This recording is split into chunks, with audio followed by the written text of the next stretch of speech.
The broadcast is now starting. All attendees are in listen-only mode. Welcome everyone to our Coach Source Connect keynote webinar with Jennifer Brown. We are so excited that she's here to present to us on intersectionality, allyship, and covering understanding our role as inclusive coaches supporting inclusive leaders. We have coaches joining us from all over the world, so it's great to have you. Welcome. I know we have many different time zones that we're all in. So for me on the East Coast, again, my name is Colleen Bastian. I'm a coach within our network based in Delray Beach, Florida. In terms of format for the next hour, Jennifer will be presenting for the first 45 minutes, and she would like to have an interactive discussion, so she'll be asking questions along the way. You can actually put responses into the chat window, and I will help facilitate your questions. And then we'll also have Q&A for the last 15 minutes or so. As with all Connect webinars, we will be posting this on the Coach Source Cloud for all of our coaches within our community. Without further ado, now for the introduction of our keynote speaker. Jennifer Brown is an award-winning entrepreneur.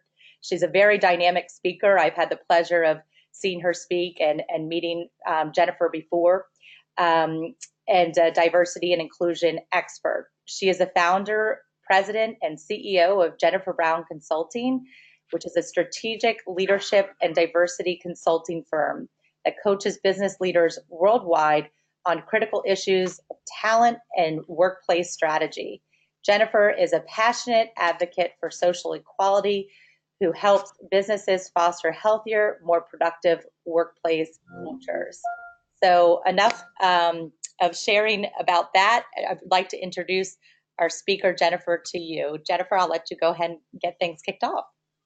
Well, thanks so much, Colleen. I'm getting a little bit of an echo here. Make sure to close this. So hello, everybody. It's Jennifer Brown. It's really a pleasure to be here, and I have a particular affinity for coaches. I definitely wanted to be one earlier in my career before I started to specialize in diversity and inclusion and take more of the training and consulting route. But I was really excited to have this opportunity to talk to you all and frankly learn from you. You'll see I'm going to toggle into the chat here and there on the right side of my screen. And I'm going to really ask for your input because I have some hypotheses about what coaches might be struggling with in terms of their own learning and cultural competency when it comes to diversity, equity, and inclusion. But I am really, really looking forward to your feedback and questions today so that I can test those hypotheses. And so I always start my talks, and I give keynotes all over the world. I'm so fortunate to be able to talk to so many different audiences in a variety of industries and variety of seniorities as well about this topic. And it's really personal to me. So I often start with my personal story. The part is that's relevant is that I came to New York to be an opera singer, believe it or not. And lucky me, I was a musical kid. I was raised in a musical family. And I was really excited to make it my career. And unfortunately, life had other plans for me. And I ended up having to get, injuring my voice and having to get not one, but several vocal surgeries, meaning that to remove a nodule and a cyst on my vocal cords.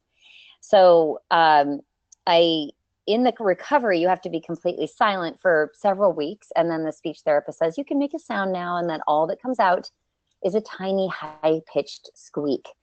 So it's really terrifying. I was already very demoralized from having to go through this and all the implications for me to my career and to my dream and my art and all of that. And really the means to express myself, right, in that field. And so I worked really hard to recover, but I came to understand that my instrument would be forever compromised. So performers are an agile bunch. We're really good at reinventing, thankfully. And one thing led to another. A lot of ex-performers end up in the field I'm in now because we love people. We consider emotional intelligence and the ability to connect with audiences is kind of the same competency as we use in the field that I'm in now. So I got a second master's in learning and development, leadership development, organizational change. And I relaunched myself into the field of human resources, became a director of training, and then got laid off and decided to start my own company because I felt I could have more of a kind of clear and honest voice as a third party who is influencing the system rather than being in the system. And today we get to, I have my own company now for 13 years. We get to consult to Fortune 500 companies all over the world about, what they can do and should be doing to enable their employees to bring their full selves to work. So I like to say I was meant to use my voice, just not as a singer. So that was really powerful. Power of hindsight too, of course. The other way, though, that I wasn't using my voice is that I've been out since I was 22 as a member of the lesbian, gay, bisexual, and transgender community, LGBTQ plus. And but I was closeted as a performer. For sure, I didn't see anyone that I thought shared my identity. Whether they did or not, they certainly didn't show it. I was terrified of being outed or outing myself in terms of casting directors seeing me as the ingenue or the romantic lead. And we all know how heterosexist the opera world is and the music theater world was, at least back then, in terms of the shows and the characters that were on stage. I hope that's changed, but I don't think so. That's another conversation we don't have time to have. But so, and then as I founded my company, my name was on the door. I also struggled with, how transparent I should be. And this still occurs today, believe it or not. And I always want to make sure I share with my audiences that it's still a dance I do. It's still a thread that I thread through a very small needle. I make choices all the time about, I'm in a room, I'm the only woman. I'm dealing with executives. I'm delivering some difficult messages for them. Maybe my team has done focus group data collection around a toxic culture. And I literally am the expert on this topic. I wrote the book called Inclusion. So I literally wrote the book. And yet a lot of times I don't feel safe. And I feel like I am noticing my difference. And I am paying a lot of attention and kind of working double time, if you will, on, what role is my gender having in this room where I am the expert and I should have all the credibility, and I do. But I definitely am sort of noticing that I'm having an opposite reaction around, bringing my full self into that room. And often, because I can pass as not a part of the LGBTQ community, as many people can do, I'd say perhaps even most people can do, depends on how we define it. That's something that I also wrestle with in those moments to say, do I come out? Do I share this? Literally, I am the expert on these things, so it feels really inauthentic not to share those things. But I'm also dealing with executives who, for example, in the case I'm thinking of, they often argue with me. They say, Jennifer, we don't care if you're red, yellow, green, as long as you can do the job. Or I don't care about people's personal life. I don't think that's really germane to the workplace. Or this is a meritocracy. Or, oh, Jennifer, we do fine by women. We have tons of, female leaders. We don't have a pay gap problem. They can say, I love how they can say this, but they've never really looked to find out whether that's true. And then, I always inevitably get the question about quotas. And so the bottom line is that as I deliver feedback about cultures, I see myself and my story in the feedback I'm delivering, but I have to be really careful and really objective as I deliver it, because I don't want to seem sort of positively biased towards my own stigmatized identities. And sometimes I don't come out. So really important to understand, what I was doing that day. And I'm going to get into it in a moment around the extra energy I was spending. Do I belong here? Can I bring my full self to this situation? And how is it impacting my, ability to reach my potential, et cetera? So I'd like to pause there and just ask the folks on the phone, if you would, go to the chat box and answer some of these questions for me quickly. What are the biggest diversity issues that arise in your coaching work? And what do you understand the least in terms of diversity and inclusion that would be helpful to know in terms of being an effective coach? And this is where I would really like to hear from you. And maybe, Colleen can help in case I can't see any of the comments that are coming in. Of course. Yeah. So, what are some of these issues? And yeah, I'm not seeing any yet. So I wonder if I can't see them, Colleen, coming in. They haven't come in. So if you'll Okay.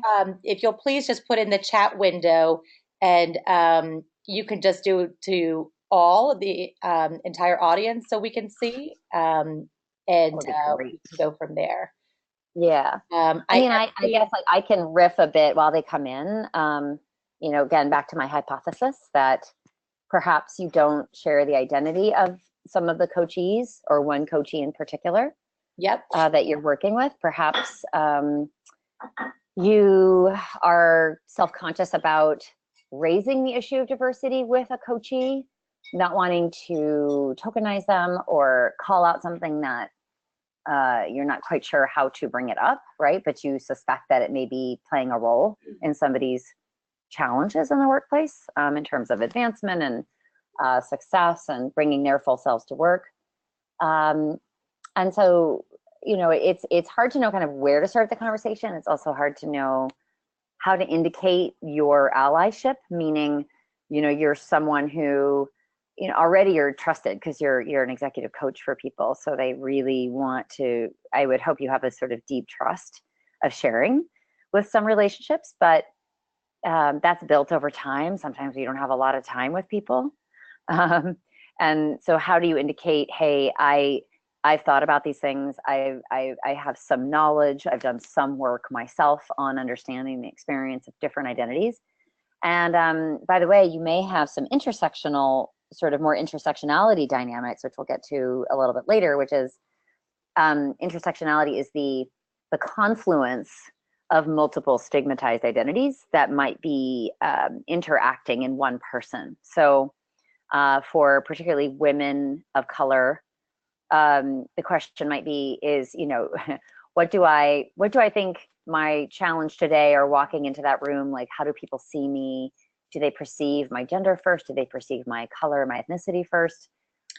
If I'm also LGBT, is that something I can hide because I already have my hands full in terms of being a woman in a male-dominated environment, or a person of color in an environment where there are not a lot of people of color? And so at any given moment, some of your coachees that might be dealing with, and we are all intersectional, I might argue, but some of us are dealing with more sort of that confluence of stigmatized identities or underrepresented identities, and that's a really big, it's a big factor in terms of people's performance. So this is why I really thought it was an important question for coaches to ask themselves, like, what is your cultural competency around these things, and how are you bringing those into the context of your coaching? So I'll pause, Colleen. Any questions that are coming in? Yes, we have a couple questions actually in the question box that are appearing. And so the first one from Isabel is age difference is coming up a lot, mostly about how to deal with millennials. And I could also, I don't know how much time, but I could also, if people want, have them be able to unmute them. So Isabel, can you hear us? Isabel? Yes, I'm here. Hi there.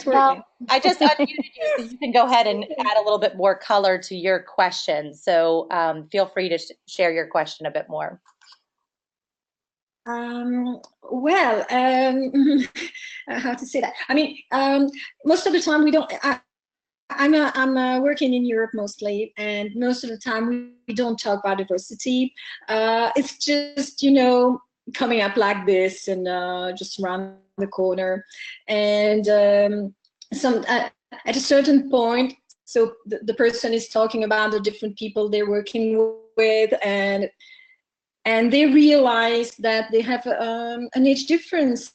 And so they're managers and leaders from, let's say, 45 to 55, and they have one employee that is really young, let's say between 25 and 30, and they feel a real difficulty in working with them. And when they realize it's also an age difference, then they ask me, how can I work with a millennial? What are the differences that I can expect? And so I asked them, what are the differences that you see? But I mean, it's really, it seems so different the way those young guys are working, and not older guys or old ladies just seem to have difficulties dealing with this. Yeah, thank you for that, Isabel. Yeah, so age and generation sort of are two different factors. They're the same, but they're actually kind of separate too, to consider as diversity dimensions. And so there's a lot of really good books on managing a multi-generational workplace. I think as coaches, you all should be up on these books.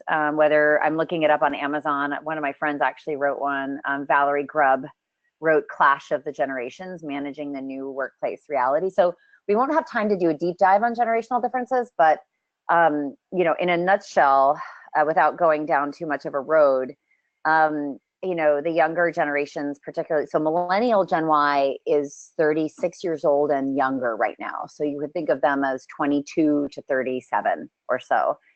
And they're becoming managers, they're becoming leadership, right? Particularly older millennials. And so sometimes, you know, you might also be coaching somebody younger who's actually managing a multi-generational team and managing older people too. So it kind of goes both ways. I think we have to be very cautious when we are working with a manager and coaching a manager who's complaining about generational differences, to really like have some knowledge to watch out for the negative stereotypes, and playing into that as coaches is one piece of advice I would give. You know, what I particularly appreciate about the younger generations is that they're bringing into the workplace a commitment to diversity and inclusion and bringing their full self to work. And in all of the ways that means, right? So if they're queer and they're sort of gender non-binary and their gender expression is gender non-binary or fluid, they're going to be more likely to stand up for themselves and say, you know, this is who I am, and this is this is my authenticity. So they're much less willing to cover their all of their diversity dimensions than we were in the older generations.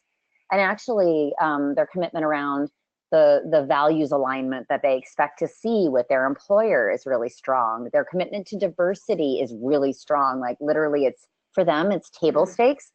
And so when they come into a workplace, they really want the company to not only have a visible commitment to it, but they want the company to walk the talk, and they expect leadership to walk the talk. So I often try to point out the positives in terms of diversity and inclusion, that this younger generation is fearless, they're committed to their authenticity.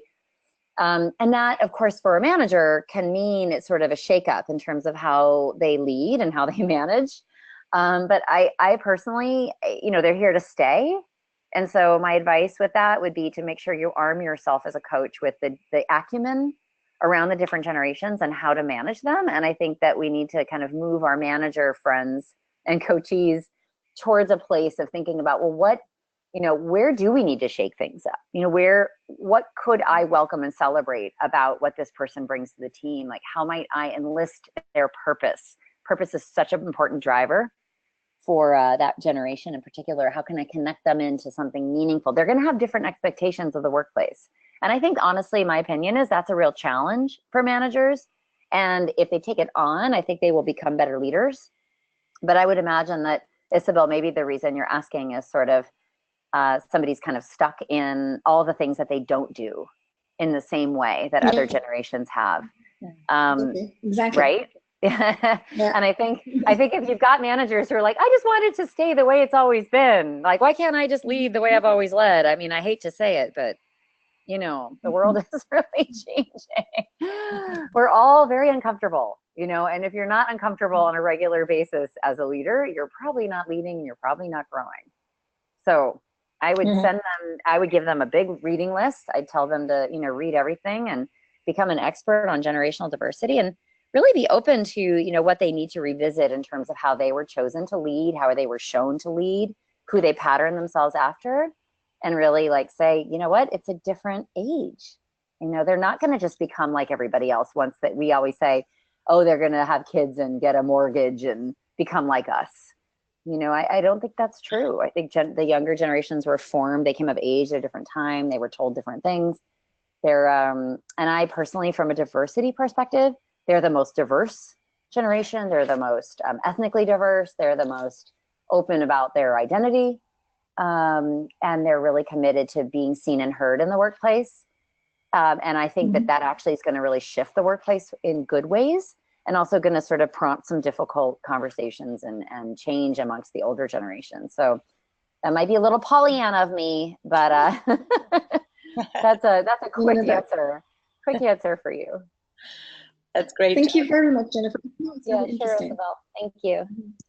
Jennifer, there's a few more questions. I don't know if you want to just take a look through the questions section. I can't see them. Okay. I can't see them for some odd reason. Why don't you read them to me quickly, and then why don't I'll bear them in mind as sort of the gist of it, because I know you have a lot more material. Yeah.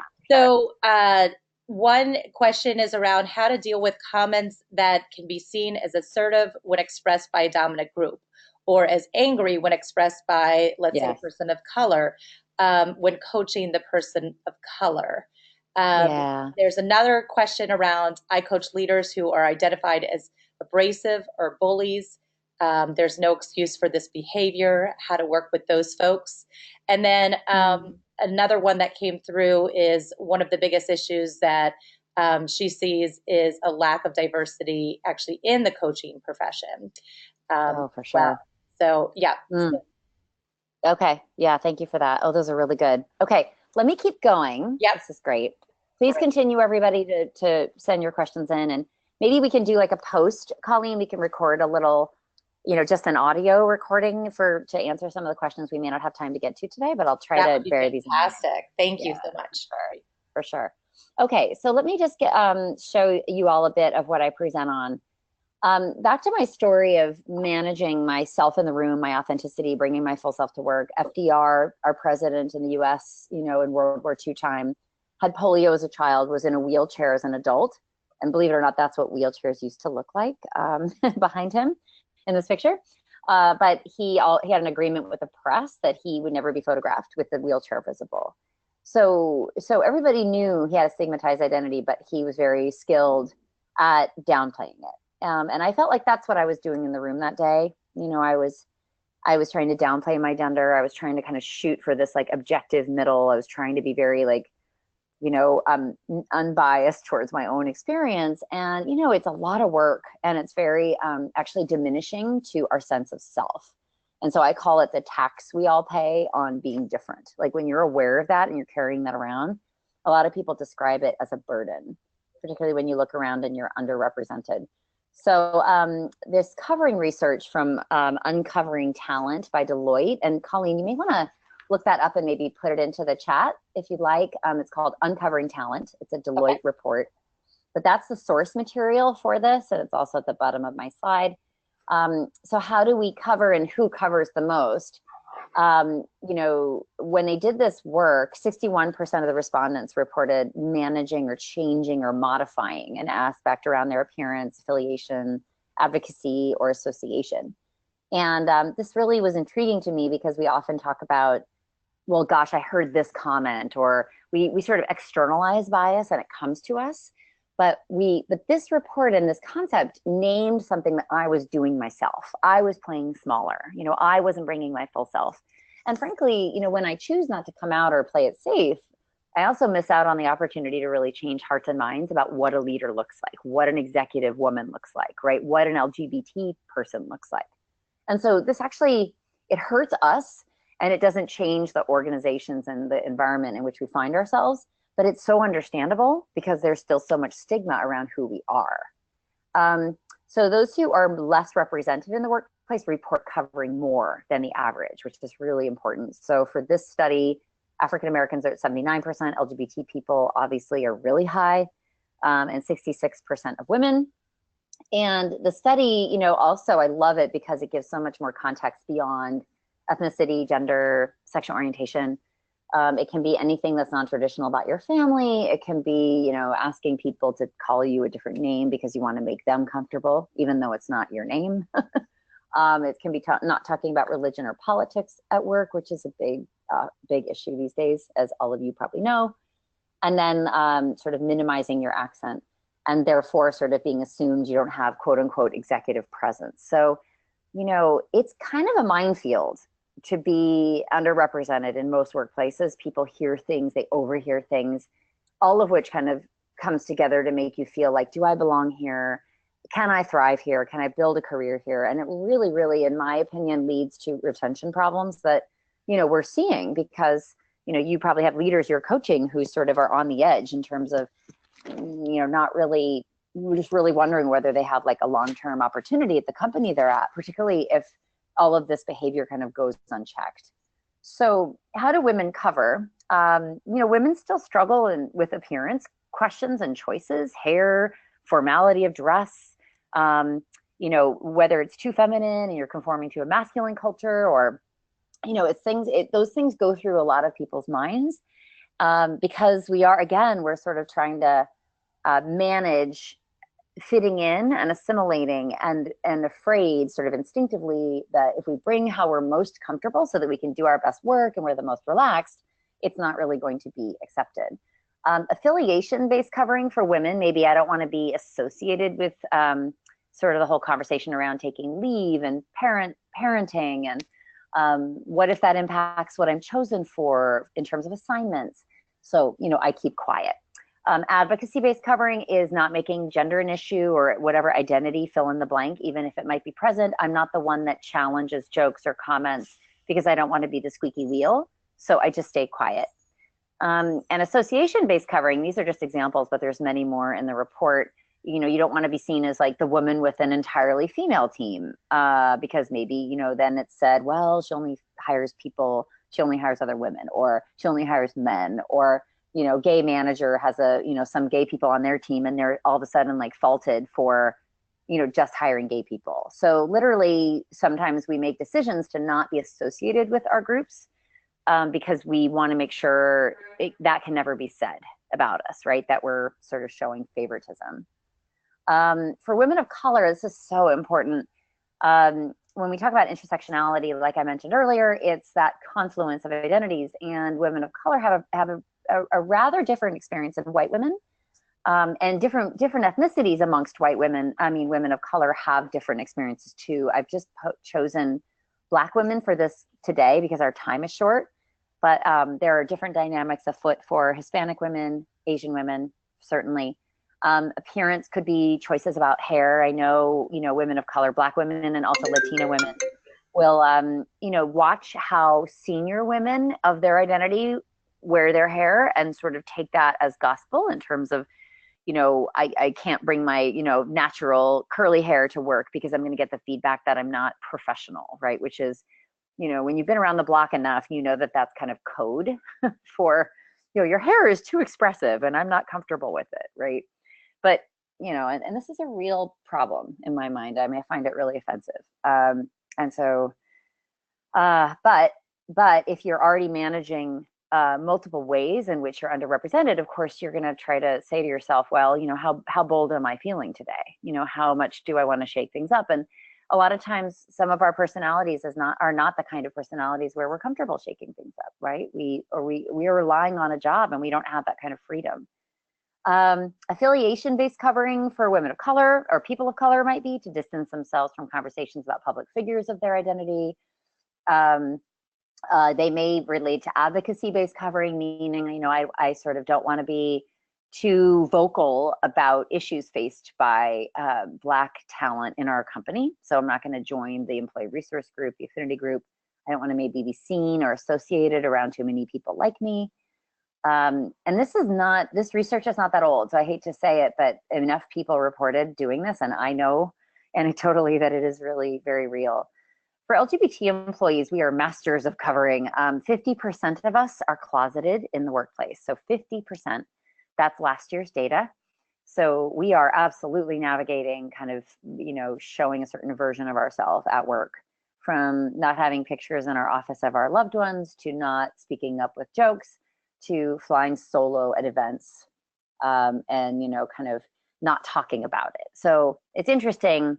it's subtle, but it's equally harmful, I'd say. From the closet is a relative term, but you know, maybe people know about us, but we just don't talk about it, right? And so we're very good at kind of leaving out personal details, not using pronouns about other people that are our loved ones or who we consider to be our family.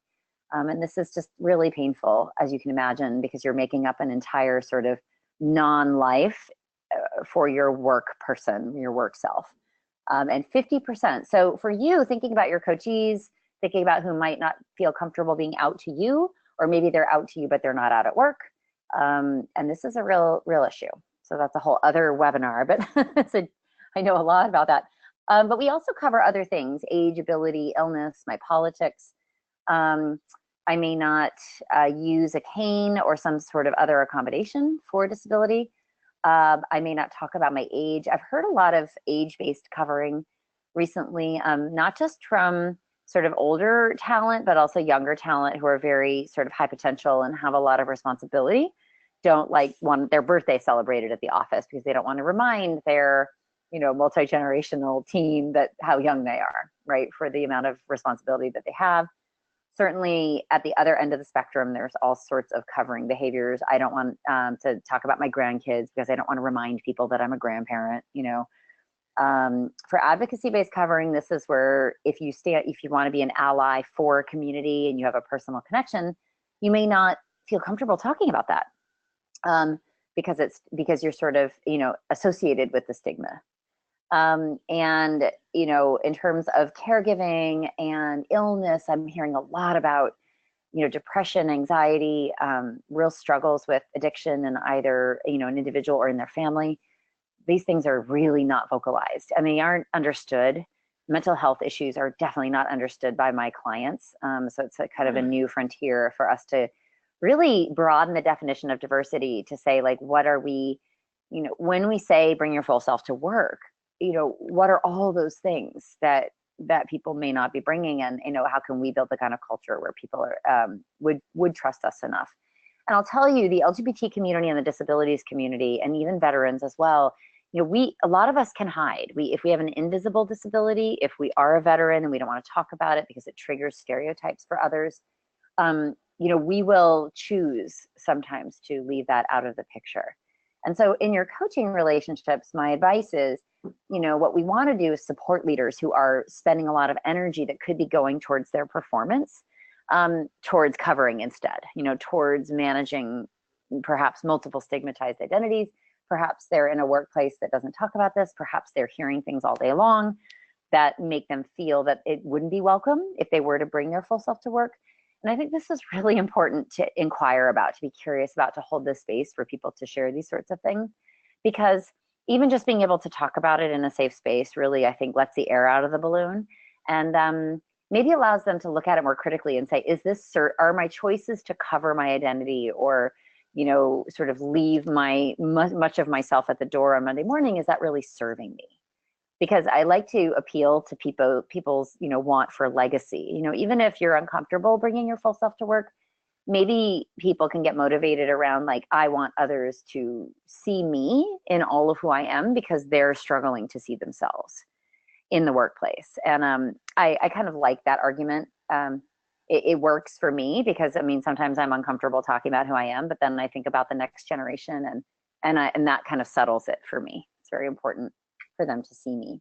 There's another group that reports covering in the study. It's straight white men. So this is really always a big revelation for people, because they assume, you know, that this is sort of something that underrepresented talent only do. But, you know, straight white men are the majority in leadership positions and positions of power across most large companies, the ones that I spend most of my time with. And they are, I've heard just some incredible stories. People stand up and say, you know, I don't talk about how I grew up. I grew up in an abusive alcoholic family. I had a single mom who had to work. We didn't know where our next meal was coming from. I'm Jewish and I'm in a Christian, you know, largely Christian executive team. So there's a lot of assumptions about, you know, my holidays and being ignored. And I mean, I had an executive say, I don't have a college degree. And, you know, people just share some really brave things that some of them have a lot of shame around. And so I like to say everybody has a diversity story. But perhaps, you know, in my work, men who identify as straight and white are so critical to our progress. And yet they have felt very alienated from the diversity conversation because of, I think, the way we structured the conversations and who we've identified as needing resources in our focus. And those things are really important, so don't get me wrong. However, to be really inclusive in our approach, and for change to really happen, we need to enlist everybody in this conversation and, you know, find some commonality so that we can all kind of acknowledge how hard this is to do, and then what impact it has on our performance. And so I'm going to go through this really super quickly, so that you're armed with kind of the differences when we talk about these diversity dimensions, which we all have, of smattering of. Our primary aspects of diversity are inborn, things we can't change, age, ethnicity. I might be able to pass as not being a brown person, you know, so that's something to think about with ethnicity. Gender-wise, I am in, we're all born in the correct gender. Our body and our physical manifestation of our gender may not match our sense of our gender, right? So that means that I identify as transgender or gender non-binary. For me, I'm cisgender, C-I-S, cisgender, which means same in Latin, and it means that my sense of my gender matches the gender of the body that I was born in, right? So, but I would argue gender is inalienable. We just might be born in not quite the right body that matches that. Mental and physical ability, as I said, we might be born with it. We might acquire it over the course of our life, so it's not just inborn. And again, it's something we may be able to hide, right? And then sexual orientation is arguably same throughout the course of our lifetime, but I'm sure there's some emerging science around that that we could debate. Secondary aspects of diversity are acquired. So these are through the kind of family we were lucky enough or not to be born into, meaning did we have enough to eat? Were there more than 50 books in our house? Did we grow up in a place where we were safe on a regular basis, or kept safe or shielded from violence, addiction, etc.? Did I become a parent? And then what does that shift in terms of my focus? What kind of education was I exposed to? All of these things are really fascinating, but they're secondary, so they're acquired. So we can see the difference between inherent on primary and secondary, which is acquired. But then it keeps going. We hear about diversity of thought a lot in organizations. That speaks to, I think, diversity of like my industry background and my work experience and my seniority or my juniorness, if that's a word. But it's literally like, how do we get that creative abrasion around a table to solve problems in a creative way? Means that we need that creative abrasion. We need different perspectives and lenses around the table, right? So, but we can't march towards diversity of thought only without really considering the primary and secondary aspects of diversity that are also needed around that table to create enough innovation. Cultural diversity may seem obvious, but I always use the example of my partner, Michelle. She's first generation Filipina, very different culture than mine, which is Northern European. So they're very collective, multi-generations, lots of food, really like a very kind of relationship-based culture. My culture is a very task-focused culture. So in partnering with, if I were working alongside her as a colleague or a manager or somebody who works for her, taking some of these things into consideration, and making sure, we talk a lot about the golden rule, but these days it's really the platinum rule. So golden rule was do unto others as you would have them do unto you.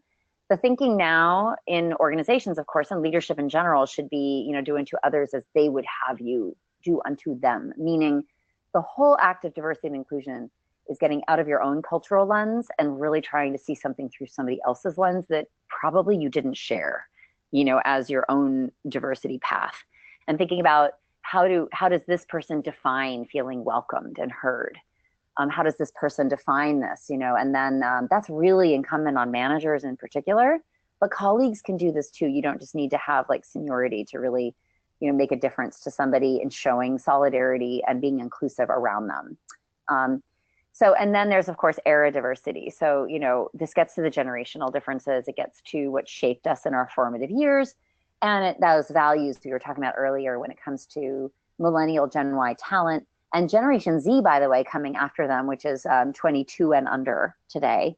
They are going to be a whole different level of their experiences to the workplace. And that's gonna, boy, we thought millennials and Gen Y kind of made our heads hurt. We're gonna be very, very challenged with these kids coming up. But they're also, you know, brilliant and unique and amazing, and they'll bring even more changes.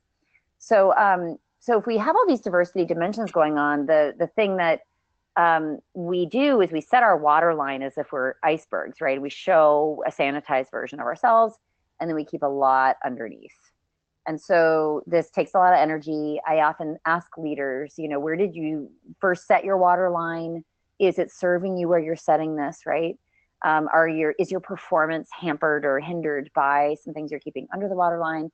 Are you not seeking and finding community that can support you because you're not really talking about a lot of these things? And, you know, there's a lot in a lot of organizations, companies of sort of 500 to 600 people and up are starting to have more diversity conversation, and they have things called affinity groups or employee resource groups, meaning that we've got communities and gatherings that are funded by the company, supported by the company, that are women's groups and LGBTQ groups and, you know, the Black network and the Hispanic network.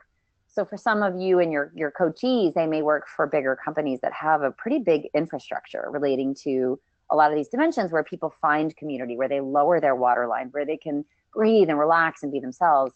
And I really encourage our straight white male managers who may say, well, I don't know anything about diversity and I'm not covering anything and I don't understand, to really, you know, dig into these things and, you know, go and listen and observe and try to surround yourself with other experiences, because really the measure of a great leader is somebody who creates a safe space. They lower their own waterline and then they create a safe space for others to do the same. And that's where that potential and performance is really unleashed.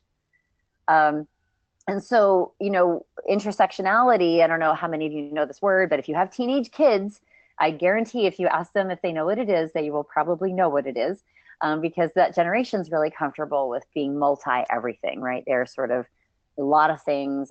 They're very comfortable bringing their full self to the conversation. They introduce themselves often with their pronouns. So they'll say, you know, I'm Jennifer Brown and I use she, her, hers pronouns. So if you don't know what I'm talking about, I don't have time to go into it here, but go Google it.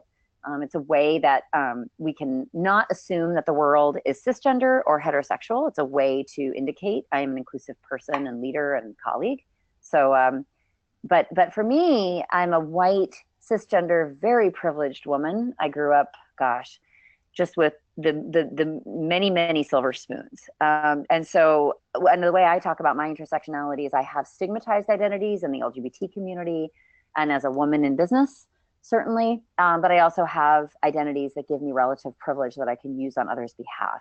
And I feel very galvanized around that these days. I try to sort of, if I can get into a room, if I can have a conversation, if I can challenge something, if I can use my voice with less risk than somebody else, I'm going to do that. That's my job. And so this is the way I define this. And I would imagine a lot of you who are coaches probably really relate to this and say, you know, this is something that's actionable. You know, I don't just have to sit there and feel bad about the fact that I don't know what it's like to experience XYZ. That will continue to be true. But what really, really matters for any leader, any coach is really, you know, how are you using your voice to advocate on behalf of? And even in a coaching one-on-one relationship, you can be doing a lot of that. You know, equality versus equity, this is important. For you as coaches, you know, equality, you might believe in equality on the left side of the screen, but you see what happens. It's a goal, it's a destination, but it's not a strategy. So equity is a strategy, meaning that we need to shift the way we partner with, support, lead, be led by people who have underrepresented or perhaps marginalized identities or multiple intersections going on. And we need to support them in different ways, and not kind of be one of those people that says, well, I don't see color, so I'm just going to approach this like in a sort of one size fits all argument. It's also the problem with meritocracy, the word meritocracy. I hear a lot of leaders say, well, you know, we have a meritocracy here and I want to hire the best person for the job. The problem is that a diverse slate is not even making its way to it's not even getting through the filter of resume selection and interview processes and slates. You know, it's really not a meritocracy, actually. But a lot of people think it is, and they think they're being really equally minded. And so it's a challenge to kind of to call that out. So allies are really needed to lift covering behaviors. We love Captain Picard. He's like a great human being, and he says people listen to people that look like me. And so I'm going to use my voice for people who don't get listened to in our society. And this is really one of my biggest thrusts these days, is to really what you're effectively doing in coaching your coachees who are leading people is you're trying to encourage them to show up more as somebody who's an advocate for those who don't have a voice. And these are some of the things that hold people back. I don't know what to say. I don't want to intrude. I don't want to make a mistake. You know, it's really tricky times right now. People are sensitive, particularly in the Me Too environment. There's some disturbing research that male managers are pulling away from supporting those one-on-one relationships, particularly with female up-and-coming leaders, because it's just a tricky time and they're now very overly sensitized to it. And but that pulling away is a disaster. It's a very dangerous thing to do, even though they might think it's dangerous to do it. For female talent, for any talent that's underrepresented, I'll tell you that mentors are the most critical differentiator for getting ahead and staying in a company and getting up that pipeline, is being, you know, mentored and particularly sponsored by somebody with relative power and influence who is advocating for you. So if that's like the most critical thing, and that's the thing that people are pulling away from, I think you'll agree, it's kind of a disturbing combination.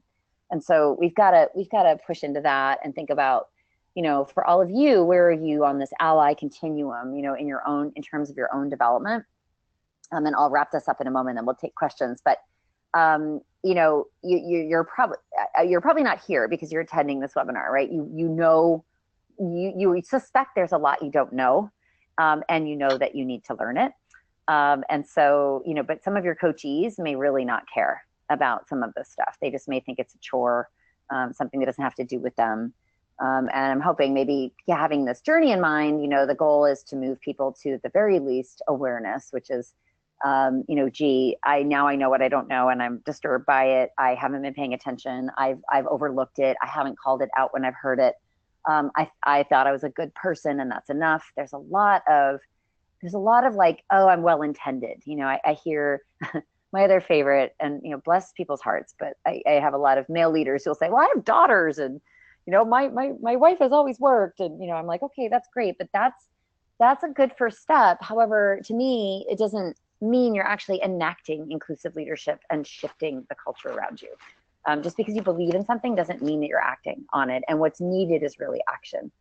And so if we can get people to aware, then what do we do with the knowledge? Well, we have to activate. We have to experiment. We've got to learn to use our voice. We got to take a bit more risk because we may make mistakes and we may need to apologize and we may need feedback. But learning what you don't know and then, you know, activating, getting feedback, getting better, continuing to use your voice is really such a critical place. And you may be looking at this thinking to yourself, you know, I'm somewhere on this journey and I probably need to do more. And, you know, I hope that's what you're getting out of it. People like to see a path rather than just sort of this kind of blanket, like, do better. So I hope it's helpful for you. And then where we really want to get to is organizations full of advocates, meaning I'm unafraid to use my voice. I'm bold. I'm fearless. I'm not going to ask for permission. I can weather any kind of storm. And I'm really asking like deeper questions about the system that's actually creating the inequities, that's creating the need to cover, you know, on the part of people who are underrepresented and don't see themselves. You know, if we had organizations full of people like this, it wouldn't be so hard. There wouldn't be such a need to cover there, and it wouldn't be so much work on such few people to really take ownership of changing cultures. Right now, you know, women and people of color are the ones, and LGBT leaders who are out, or the person with a visible disability is always the person that everybody turns to and says, like, what should we do about this? And, you know, we need to get to a day when they're not the ones that are being asked to do that emotional labor for the conversation. So let me pause there. That's really like the bulk of what I brought, and I want to make sure I leave enough time for questions, Colleen.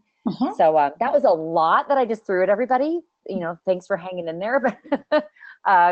But this is, you know, it's a deep topic, and if you're curious, please pick up a copy of my book, which is called Inclusion. It goes more into these in depth. And then my next book is out in August, And it's a deep dive into this ally continuum, each of these stages. And it's called the Inclusive Leader Continuum. So we kind of renamed it because we learned that people don't exactly know what an ally is. So thanks, Colleen. We can move to questions. Fantastic. Thank you so much, Jennifer. You're always so dynamic to listen to and so thought provoking. And we have so many questions. I will sum up one, and then I think we'll see what we can get to. But some of the questions are lending themselves to your topic of covering, and how can we as coaches make certain that we are helping our clients who may be covering even with us. So I'll provide a personal example. I was coaching a member of the gay community who was not disclosing to me, yet he was sharing that he wasn't connecting with his colleagues. He felt like he was underperforming. He was kind of hiding that part of his identity. It was hard for me, kind of as presumptuous as I was, thinking that might be the case. And then through the course of our engagement, he did disclose to me eventually. And then he actually did end up coming out at work and to his family. And he's so much happier now. And he's more productive. And it's all the things that we know happen. Oh, so good. It's a wonderful story. And at the same time, I knew for a while that he was covering. And how do you as a coach not make that leap of faith and say something? So all that I did do was, I feel like there's more that you need to share, or there's more that we need to work on, and that eventually opened it up. But if you have other advice for us as coaches, when we do know that the covering is occurring, I think that would be really helpful.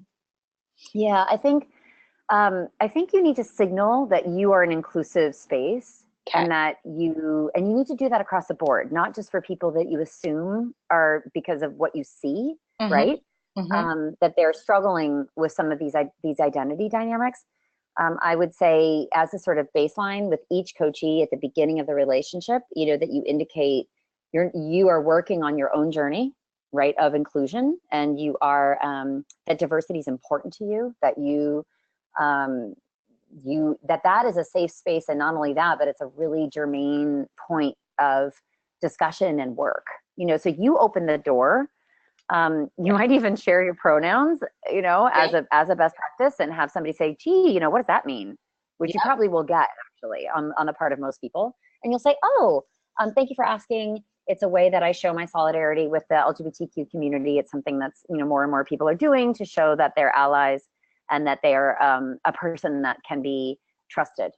And, if you've got somebody sitting across from you who's a person of color, and you have that conversation about pronouns, they may then take from that you are a safe space for all issues, right? So I think it doesn't have to be like an exact match vis-a-vis the issue. I think that if you indicate that inclusion is important to you, and that you want to make sure those things come up, and that you've also done your own homework, I would say, I don't know if all of you share white papers with your coachees about the changing workplace, but I really would do that just generally. I would have your favorite go-to reports, like Uncovering Talent by Deloitte, like Women in the Workplace by McKinsey, which is a fabulous study that I cite all the time, which totally delineates like white women, women of color, and has all of these statistics about what might get in people's way.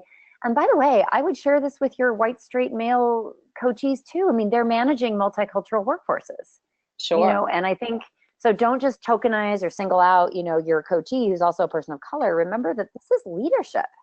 I mean, this is literally the sauce that leaders of the future will need to have, and by the way, are going to be measured on. Like, when somebody throws up their hands and says, oh, I can't find any women for my team, like, that's going to be a problem. Like, if it's not already a problem, it will be a problem. And so this is coming, whether it's come to somebody's doorstep quite yet that you're working with or not. I think, as a coach, you can provide resources for reading that you think are your sort of top 10, and make sure that there are books in there, white papers in there, curate them. There's generational books you should be giving. Have a reading list if you want. and just say, I want you to know, like, all of these things are on the table to talk about. That's what I would do. You have to indicate your support, and you've got to do it many times for people to believe you too. So don't just think you sort of check the box. Jennifer told me to mention it, and so I've mentioned it. Right? I know what you might be thinking, you know? Right. Yeah. Fantastic. I think we probably have time for one more question. Nancy Mhm. Harris is asking, how do we enlist white men in the conversation? She says she worked in an organization where there was a great deal of resistance to D&I initiatives. Yeah.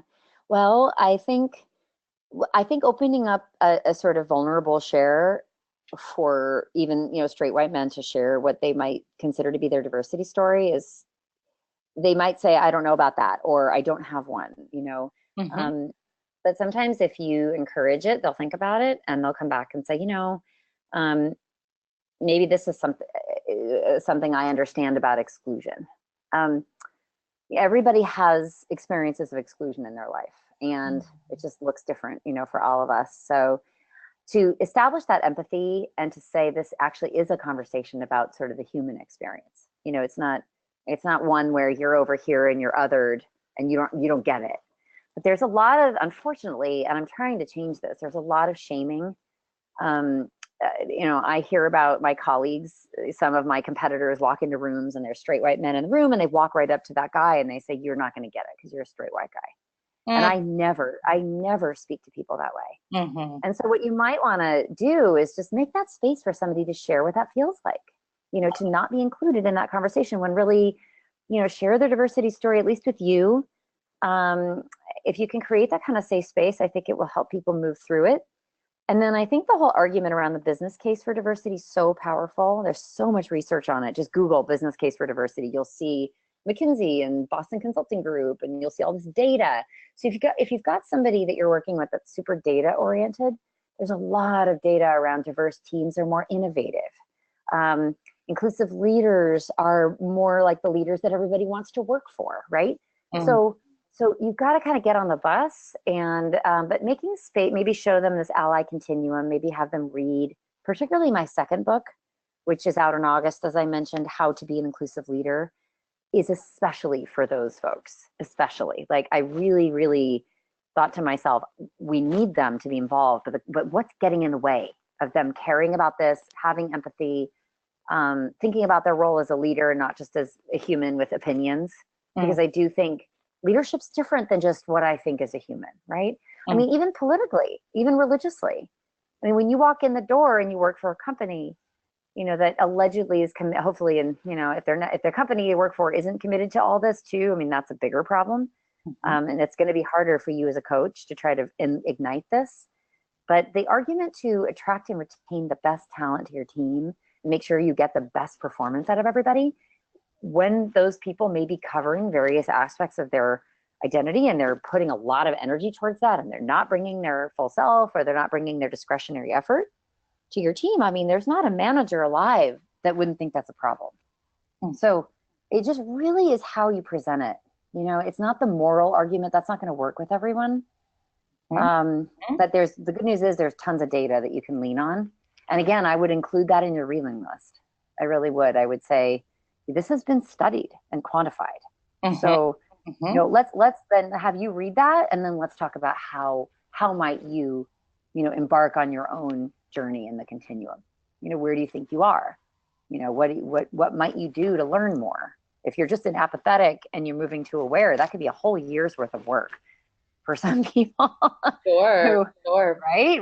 Who are like, well, I think all women are the same, and I have enough women, or I do enough, or I'm, I hope you'll be able to sort of tell the difference between that intent versus impact for your leaders too, because I think part of the problem, it's not just resistant leaders, it's honestly the leaders that like tell themselves a story about how great they are to work for.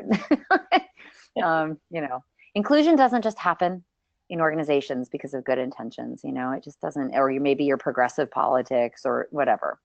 Sure. And people are often shocked to find they think they have like equal opportunity in their organization and just as many men as women, and then you show them the data and they're like, what?